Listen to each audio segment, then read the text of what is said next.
উপোস বিভূতিভূষণ বন্দ্যোপাধ্যায়। নোয়াখালী থেকে ফিরে মেয়েটা যেন কি হয়ে গেছে, হাসি খুশিতে ভরা, ফুলে ফুলে দুলে বেড়ানো প্রজাপতির মতন সে এসাই নয় যেন। মা, দিদি, ভাজ সবাই ঠাট্টা করে বলে বুড়ো নাকি বড্ড ভালোবাসত, তাই বুড়ি করে দিয়ে গেছে। ভাজ ঠাট্টাটা আর একটু শুনিয়ে দিয়ে বলে, কেন নিয়ে এলেন বাবা, টাঙিয়ে দিলেই পারতেন বুড়োর গলায়। সত্যি কি যে গুণ করে দিয়ে গেছে বুড়ো, সর্বদাই তার কথা মনে পড়ে, মনটা বড্ড ভার হয়ে থাকে। তার প্রথম দিন ঠাকুরদাদার সঙ্গে গিয়ে সেই যে দেখেছিল, তারপর থেকেই প্রত্যেক কথাটি মনে আছে এশার, প্রতি খুঁটিনাটিটি পর্যন্ত। হাসি খুশি কিন্তু একেবারেই নেই, তা আছে, তবে তার মধ্যে সেখানকার কথা যদি একটু মনে পড়ে, আর যাই পড়ে ব্যাস আর একটু ভালো লাগে না। ইচ্ছে করে জানালায় গিয়ে বসে বাইরের দিকে চেয়ে থাকি, কি বিছানায় গিয়ে চুপটি করে পাশ ফিরে পড়ে থাকি।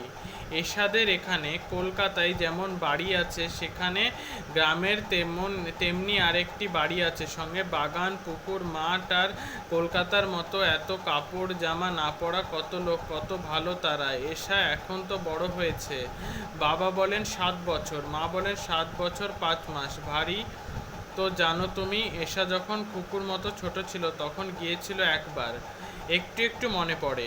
পুকুর, মাঠ, বাগান, কি চমৎকার সব লোক, কি মিষ্টি না তাদের কথা। এশার দাদু হাজি সাহেব এবারে নিয়ে যেতেন না, কি সব নাকি হয়েছে, মারামারি, ঘরে আগুন, সেসব ছোট মেয়েদের দেখতে নেই, শুনতেও নেই। যেতে যেতেনও যেতেনই না, নিয়ে গেলেন শুধু থাকতে পারবেন না বলে।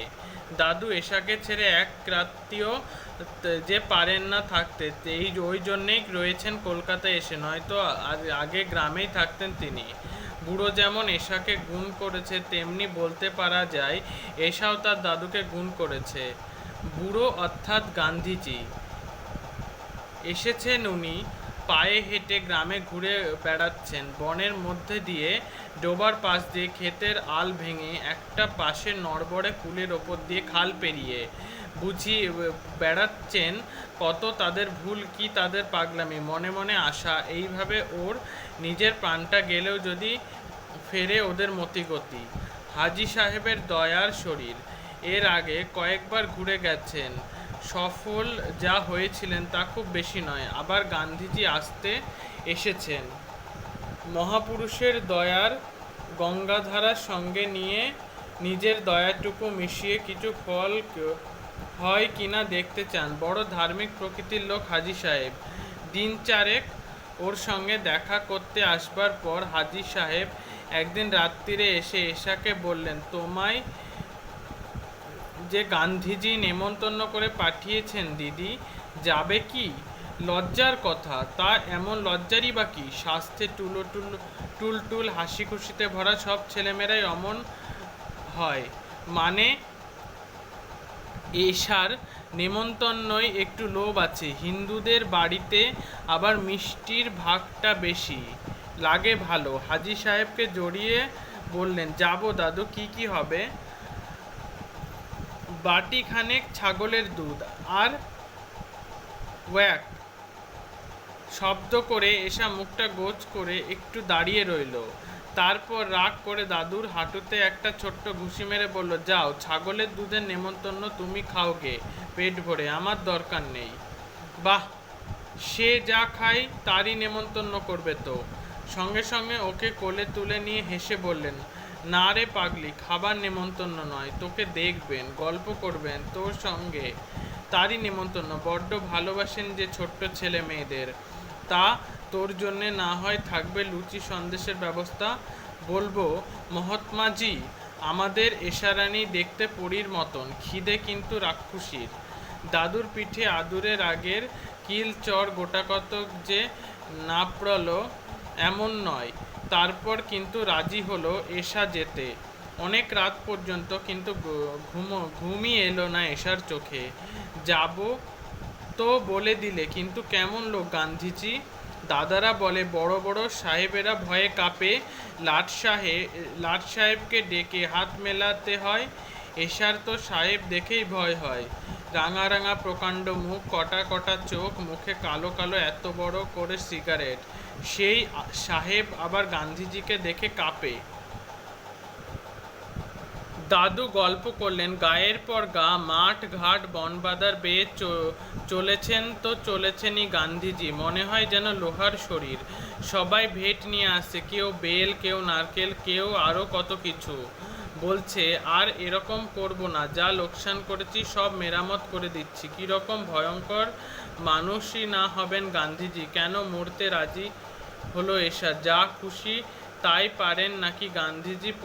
পরীদের মতন, হিন্দুদের দেবতাদের মতন? হ্যাঁ, পারেনি তো। ঘুমোতে ঘুমোতে এসা বেচারা সব যখন ঘুমে ঢুলে এসেছে, গান্ধীজি এসে হাতটা ধরে তুললেন। সত্যি কত বড় মানুষ রে বাবা! সাহেবরা আর ভয় পাবে না। তুলে সঙ্গে নিয়ে চললেন বন বাদার, মাঠ ঘাট, বাঁশের পুল। লোকরা চারিদিক থেকে ভেট দিয়ে যাচ্ছে, আম, জাম, কাঁঠাল, নারকেল। একটু কীরকম হয়ে চলল এসা। ভালো লাগা কি মন্দ লাগা বলতে পারে না। তারপর কষ্ট হতে লাগলো, পড়ে যাচ্ছে, কাপড় ছিঁড়ে যাচ্ছে, পায়ে কাটা বিচ্ছে, গা ছড়ে গিয়ে ঝরঝর করে রক্ত পড়ছে। ওগো আমায় ছেড়ে দাও না, আর পারছি না যে। গান্ধীজি বললেন, না থামলে কি চলে? কেন মানুষে এরকম? এসো না আমাদের রক্তের নদী বইয়ে, যত সব দুষ্টুদের ডুবিয়ে। ভাগ্যিস সকালে দাদুর ডাকে ঘুম ভেঙে গিয়ে এসা দেখলে ওটা শুধু স্বপ্ন। পরদিন সন্ধ্যের পর হাজী সাহেব এশাকে নিয়ে গেলেন গান্ধীজি যেখানে থাকেন। এশা তো ভয়ে বুকটা দুরু দুরু করছে, তবু অনেকটা ভরসার কথা। গান্ধীজির শরীরটা নাকি খারাপ, আজ সমস্ত দিন বেরোতে পারেননি। একটা ছোট্ট গরিব লোকের বাড়ি,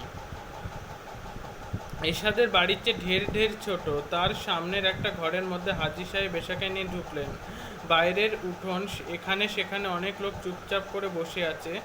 হাজী সাহেবকে দেখে সে উঠে সেলাম করলে। ভেতরে বেশি লোক নেই। মাদুরে বসে একজন মেয়ে চরখা ঘোরাচ্ছে, একজন রোগাপানা লোক একটা বই পড়ছে, একজন এমনি চুপ করে বসে আছে, আর একজন বেদানা ভেঙে একটা বাটিতে জড়ো করেছে। বাড়ির ভেতরের দিকে লোক আছে, চাপা কথাবার্তা শোনা যাচ্ছে। এবার মনে হলো ওদিককার কোনো ঘরে গান্ধীজি শুয়ে আছেন নিশ্চয়ই। হাজী সাহেব আর এশা একটা মাদুরে বসতে যাবে, বাইরে খানিকটা দূরে হঠাৎ একটা হইচই উঠল।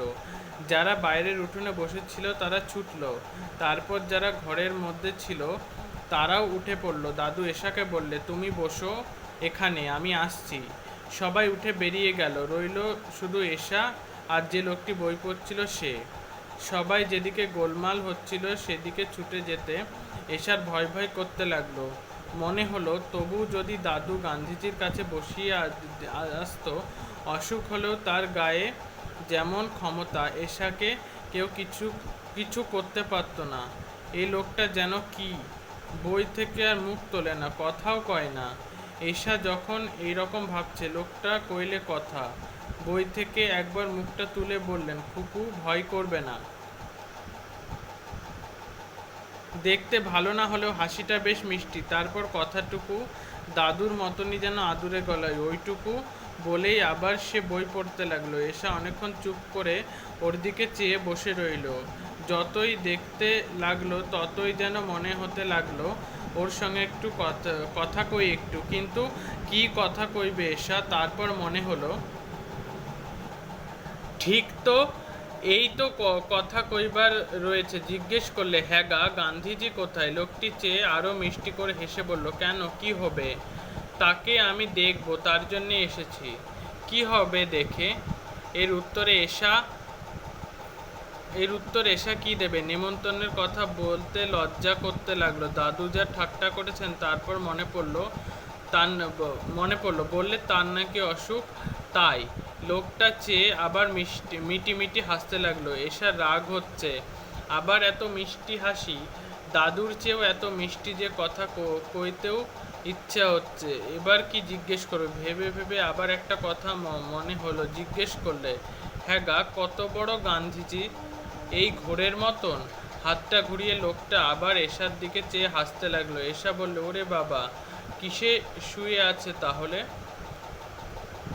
এমন সময় আবার সবাই হৈ হৈ করতে করতে ফিরে চুপ করে এসে বসলো। দাদু আরও ঘরের সবাই ঘরে এসে বসলেন। একটা মিছে হল্লা হয়েছিল, কিছু হয়নি।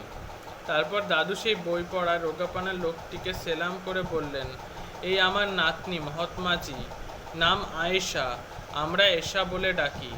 এশার মনে হলো সে যেন কিরম একটা হয়ে গেছে, কি ভাবছে কি দেখবে কিছুই বুঝতে পারছে না। হাঁ করে ঠায় লোকটার দিকে চেয়ে রইল। সে তখন আরো মিষ্টি করে মিটিমিটি হাসছে।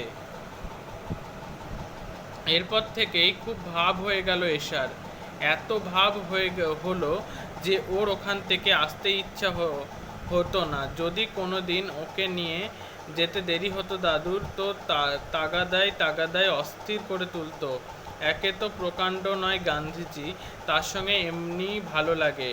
তার ওপর দাদুর মতো বুড়ো হয়েও এখন মনে হয় যেন এশাদের খেলার সঙ্গী। একটা খেলা গান্ধীজি খেলেন, সেটা এশাও শিখেছে, চরখা খেলা। গান্ধীজি নিজেই এশাকে ছোট্ট একটা গড়িয়ে দিয়েছেন, ওর কাছে বসেই ঘোরায়। এশা বলেছেন একদিন গান্ধীজিকে হারিয়ে দেবে।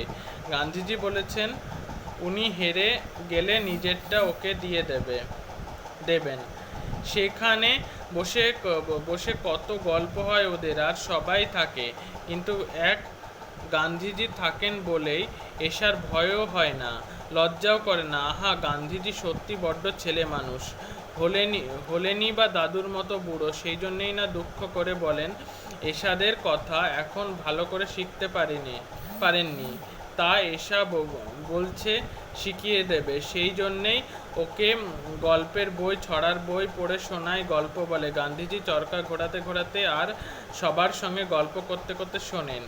এর একটা কথা জিজ্ঞেস করেন, একটা কথা নিজেই বলে হেসে বলেন এশাকে, এই দেখো মাস্টারমশাই, আমি শিখেছি। সবাই হাসে, গান্ধীজিও হাসেন। ওর হাসিটা আর কথাগুলো এত মিষ্টি লাগে এশার। দাদু সন্ধ্যের পর এশাকে নিয়ে যেতেন ওখানে। যখন খাবার সময় হতো ফিরে আসতেন। গান্ধীজি গায়ে গায়ে বেরিয়ে লোকেদের শান্ত হতে বলে সন্ধ্যের পর ফিরে আসতেন। একদিন দেরি হতো ওর ফিরতে, সবাই চুপ করে বসে থাকতো।